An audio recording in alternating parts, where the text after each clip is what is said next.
Yes, and since we skipped one of the 7:30 games, it's time to bring in this guy as Jason waves to everybody on the Twitch pitch. Hola. Hola. And we are circling back now to take a peek at Orlando City and Atlanta United this weekend. When do you depart for Central Florida? In a few hours. Okay. So we won't keep you the entire time, especially on a holiday weekend. So, Jarrett, I'm going to let you give first question to Jason this go-round as Jason gets ready for Atlanta United and Orlando City. What's on your mind? Oh, goody. Okay, so I guess my first question is, let's talk about Orlando's defense. It's a team that, quote unquote, won the offseason. In a lot of people's minds around the league, made a ton of moves. Seemed like they were kind of building this really fun system. Although I kind of wonder now if some people got a little bit FIFA-y where they thought we can just throw these guys on the field and it'll work because they're all highly rated. But their defense seems to have really been a problem at times and just not being able, especially to stop transition moments. What are they missing, especially from an Oscar Pereira team? Freshness. I mean, honestly, this is a group center back. It's still Robin Janssen. It's still Antonio Carlos. It's still Pedro Gallese in goal. Michael Halliday had kind of stepped up to become the right back, which I thought added a new element for them, better defensively than Juan was. Not quite as dangerous going forward, but still, I think, dangerous. Juan's not what he used to be. But Halliday's gone right now with the U20s for the U.S. So Kyle Smith started in the last match. We've seen Kyle Smith over the years. He's a really capable fullback who can play on either side. But is he a guy who's going to scare you? No.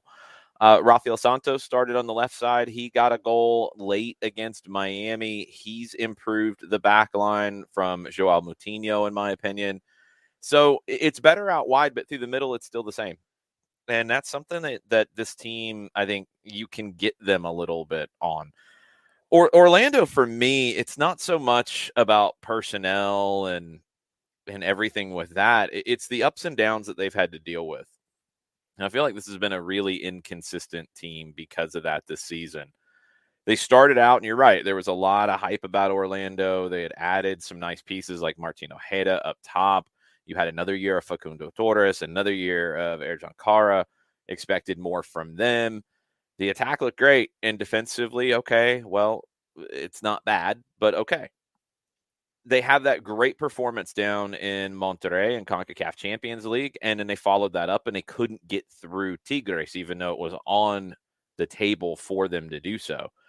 And they struggled after that. And that happens. That's something that it's really hard to quantify, like the hangover effect from those types of performances, those types of losses. But I mean, they lost 2 out of their next 3. And then it was really up and down for a period of time. They went to Minnesota and won. They lost at home to DC. They beat the Galaxy. They went to Montreal and lost. It's just so up and down. But right now, with 3 games unbeaten in the league, 2 of them draws, 1 on the road in Columbus, 1 at home against NYC, and NYC is not a good team on the road. Those maybe don't turn your head as much, but the win in Miami over the weekend should.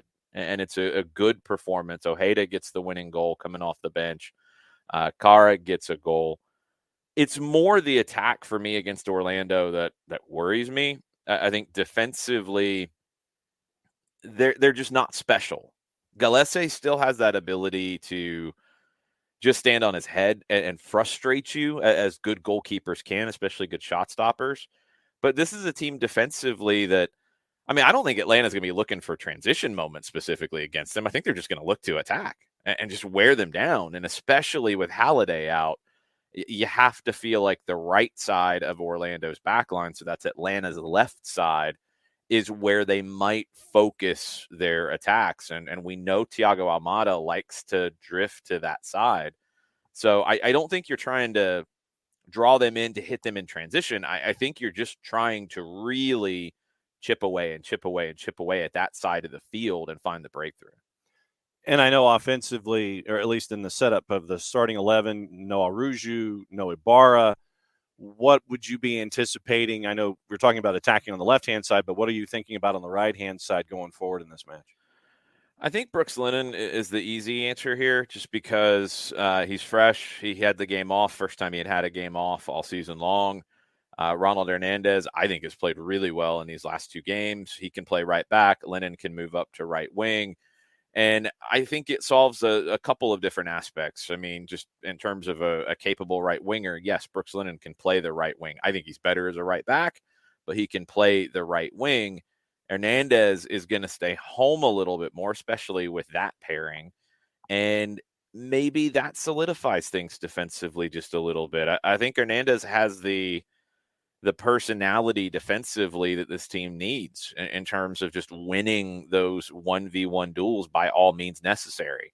If you've got to throw your body in front of a shot, if you've got to, go in for a tackle hard, whatever you have to do, I think Hernandez has that kind of mentality. And it's not to say that others don't. It's just, I think it's the way that Ronald Hernandez plays. He always plays that way. So having him in there maybe helps you be a little more solid defensively. Central midfield, I mean, for Ibarra, it's got to be Sosa if he's able to go. And he trained yesterday, at least in the portion that was open to the public or to the media. Moved around fine. There was a concern with his ankle. That's why he wasn't in the matchday squad in Chicago. Had a little bit of swelling. They wanted to be careful with him. It really looks like you had the crystal ball out, because with Ibarra out now, I think resting Sosa entirely over the weekend probably makes him available for this match. Whereas if he had played and if he was having an issue with the ankle, maybe it swells up a little bit more. Maybe he's not able to go this weekend. But the fact that he was able to train, and I didn't hear anything about him having to leave the session yesterday. It looked like he was moving around well. You'd expect that he'll be the 6 in this one with Hosechu as the 8. So I'm not expecting anything dramatic in terms of replacing Ibarra and Araujo, because I don't think Lennon playing right wing is dramatic. We've seen it enough to where it's a move that you have that you can make work. And I think right now with Hernandez getting some games under his belt, it's a really good time to do it. Jarrett, go for it. We talked in the last few weeks about this team maintaining intensity in specific moments, and keeping locked in, for lack of a better term. This rivalry has never seemed to lack that. Although I think Orlando is much less volatile now that we're past the Nani stage of their existence. Is there still that possibility though, where you're looking at it saying, if we can stay on our game, we can stay locked in, we can try and unnerve a team like Orlando if we can maintain that pressure and don't give them sight of goal, they might get antsy and get a little loose. Yeah, there always is. I think every team deals with that. I mean, any team in the world, like, you're gonna have 90 minutes where you're not 100% locked in and as urgent and intense as you would like to be for the entire 90. You're going to have a portion of the match where there's a drop. It happens. It's how you handle the moments when that happens. And I think then the converse is true as well. You can force teams into that, and Atlanta, I think, is a team that's built to do that. The way that they play, keeping possession, knocking the ball around, scaring the bejesus out of you with Thiago Almada's ability, and then scaring whatever bejesus is left out of you with Yorgos Giacomakis running around up top. Like, that wears you out. It wears you out physically, but it also wears you out emotionally. And I think Atlanta, over the years has had the ability to do this, with Miguel Almiron and Joseph Martinez. I mean, you're scared of playing teams like that. And when you play in that manner and you go into a game that way, you feel like you can't make a mistake. And when you do, and you give up a goal, that drop happens a lot of times. It's really hard when you're afraid in a game like that to not have that drop happen. And how many times over the years have we seen Atlanta score a goal and then score second pretty quickly? That's really the way this team is best served right now, is with Yorgos Giacomakis, and I would expect that he's going to be fit enough to start in this one. You've got to take full advantage of that. And he's a guy who, I think, provides that lift and also takes something out of the opposition. Think of what you've seen this year in the Premier League with Erling Haaland and what he does in terms of just driving you crazy and wearing you out both physically and emotionally. It's such an important factor to have that guy. And when you've got two guys who do it differently in Almada and Giacomakis, Atlanta United's really got to lean on that and just break Orlando in that way. And it's sustained pressure. It's not allowing them to feel like they can threaten you. It's not giving them those opportunities to grow into the game. It's not giving them those opportunities to build confidence. It's just suffocating them. And that's not always with a press. That can be with pressure with the ball, but just suffocating them and just not letting them grow into the game. And the thing about Orlando, though, and I think Chicago has elements of this too, and we saw it come to fruition in the game up there, more so in this regard. When you've got that big number 9, and it was Shabilko for Chicago, and he was a problem at times last week, and when it's Kara for Orlando, you have that safety valve. So Atlanta can keep the ball in the attacking half, do what they need to do, try to get chances. If they don't get the chance, ball turns over. Orlando's got that ability to hit the long ball to Kara and flip the field. And you can't allow that to happen if you're Atlanta United. So you've got to worry about that side of it. But for me, it's just pinning them in, just making Orlando have to put numbers behind the ball, making them defend, because we all know the feeling in that building, especially. And that building, when Orlando is on fire and they're playing well, Exploria Stadium is one of the hardest places to play in the league. Like, it feels like the fans are right on top of you. They are incredibly loud. The way the roof is there, it's loud. It's intense. It feels threatening. But when things aren't going well for Orlando, it can hurt them, in my opinion. And I think that's what can happen here. And especially, and we've seen it all year long with this fan base with Orlando, they've been very antsy about where this team is right now. And honestly, I don't know why, because they won a trophy last year. They won the Open Cup. They get into CONCACAF. Yeah, they've hit some bumps in the road this year because of that maybe different level of expectation, whatever. This is a good team. And to be already on the hashtag out crusade that people always like to jump on faster than anything, to be there if you're Orlando right now is insane to me. So let's say Atlanta gets an early goal, and you talk about, emotional pressure and lulls and all these things.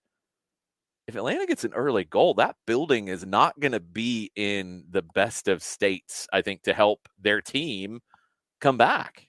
And does the team feel that? I think they do. And I think that's a struggle. So you get an early goal on the road in this one, you're definitely not going to just park the bus and sit back if you're Atlanta United. But I think it could then be a bit of an avalanche and get away from Orlando. Orlando comes into the game in a really good spot, but I don't think they are strong enough emotionally. And this is everybody in the building, not just the players on the field, to handle giving up an early goal at home against Atlanta United, their rival. How much longer do we have you? A couple more minutes. I mean, whatever y'all got. So then let me ask you this. When it comes to this particular rivalry, what is one of the memories for you that sticks out that personifies what this rivalry is? I mean, a couple things. The bottle throwing incidents of Will Johnson's horrific dive and everyone in Orlando throwing plastic bottles onto the field afterwards, which was embarrassing. That was highly entertaining. My favorite moment outside of the MLS Cup in 2018 will probably always be Tito Villalba's goal at Bobby Dodd to get a point in the last game there. That moment was insane. His rocket the week before down there as well. But Thiago Almada's goal last year. And look, last year's game down there, that was Atlanta United probably at their best in 2022 because they were as healthy as they could be after the first 5 games and at least consistent with a lineup for a week. And they won the game at home and they won a game at home. They go to Orlando midweek and they win that. And then they came back and they outplayed Philadelphia at home, couldn't get the goal to win it. But that week was the best Atlanta United was. And I thought the win at Orlando was their best last year. And Thiago Almada was insane in that game.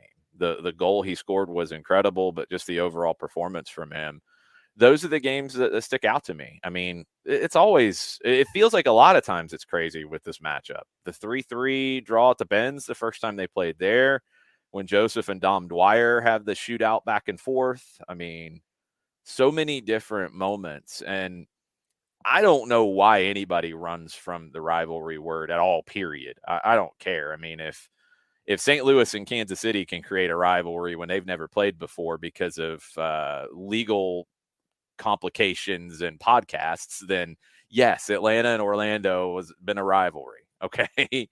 Like, it's been one from day one, and that was even before the billboard was put up.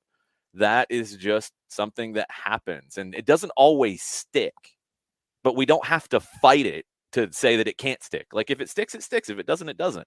Atlanta, Orlando always feels special. It's always the series that, when the schedule comes out, I'm looking to see when those games are in the schedule. And there's a little bit extra oomph every time you're going to play these guys. So it's a good thing. And look, Orlando's got back-to-back games like this because Miami is that for them as well, just like Charlotte's that for Atlanta now as well. And Nashville's turning into it. And Red Bulls and Toronto are rivalry. Everything's a rivalry game for Atlanta United, it feels like. But we'll see how Orlando handles it, because they got a big win on the road in a rivalry match last week.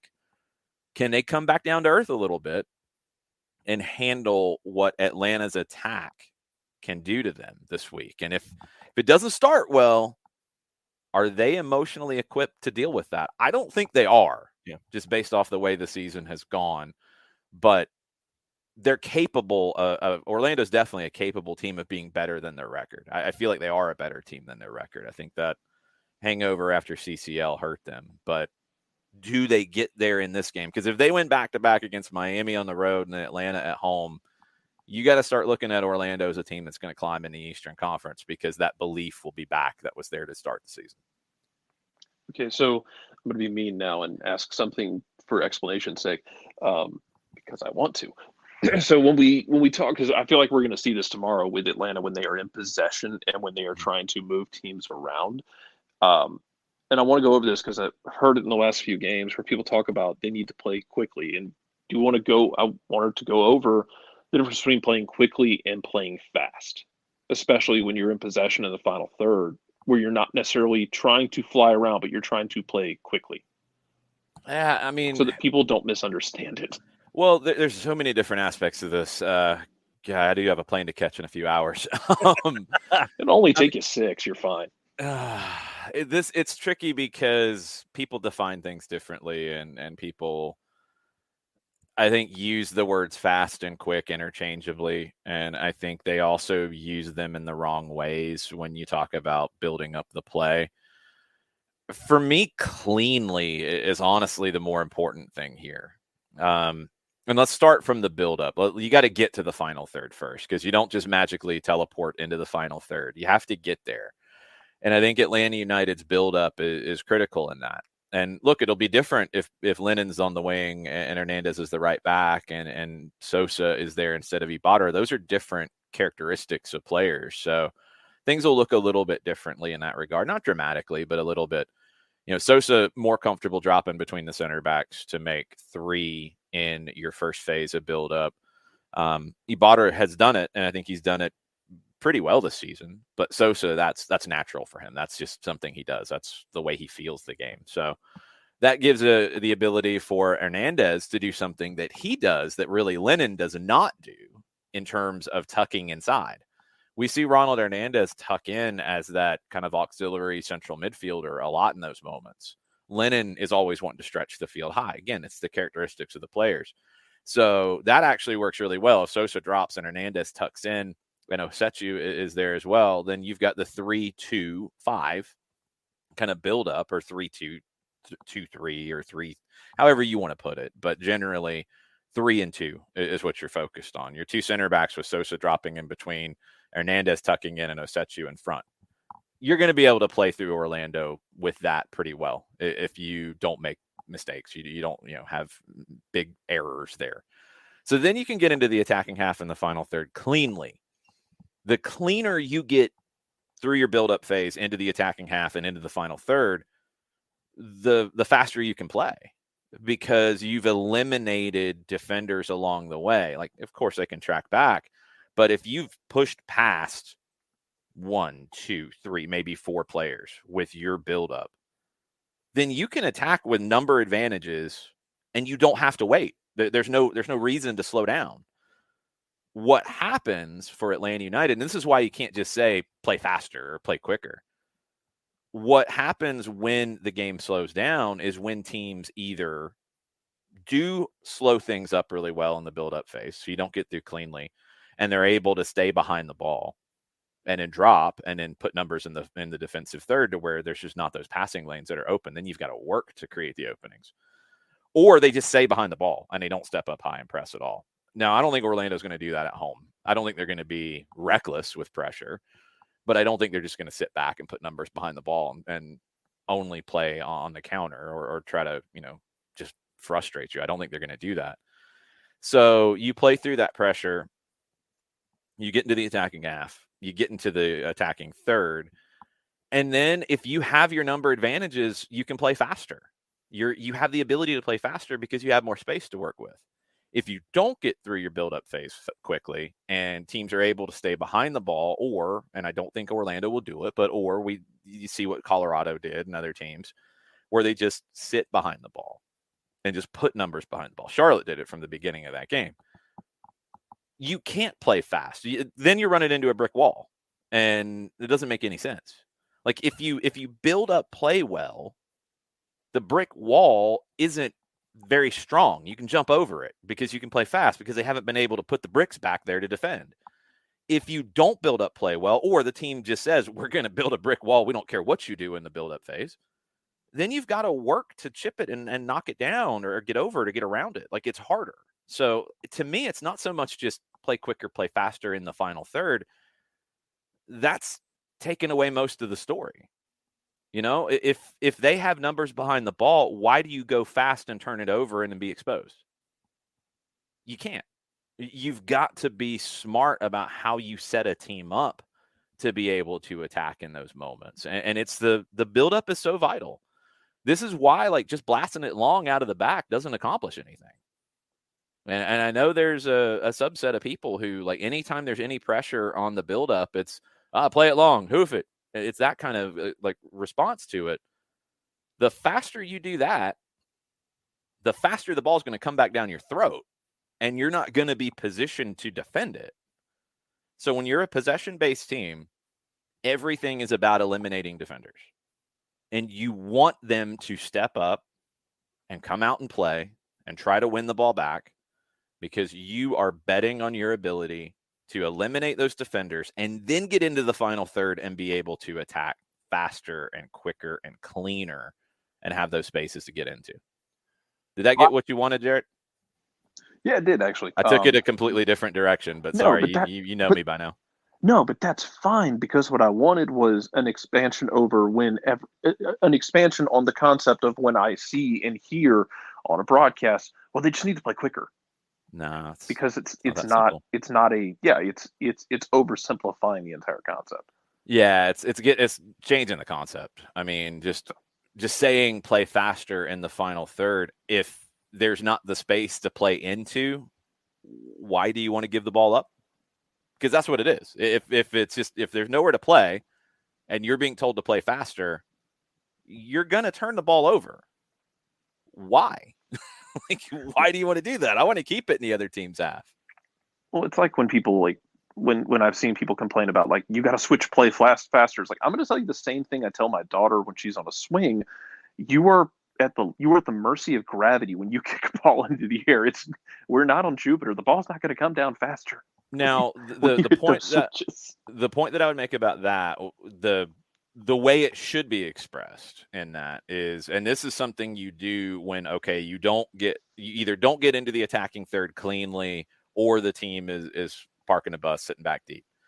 You've got to change side to side well, and you've got to change it quickly. And what you can't do is ball's on the right side, there's nothing there, you're shut down.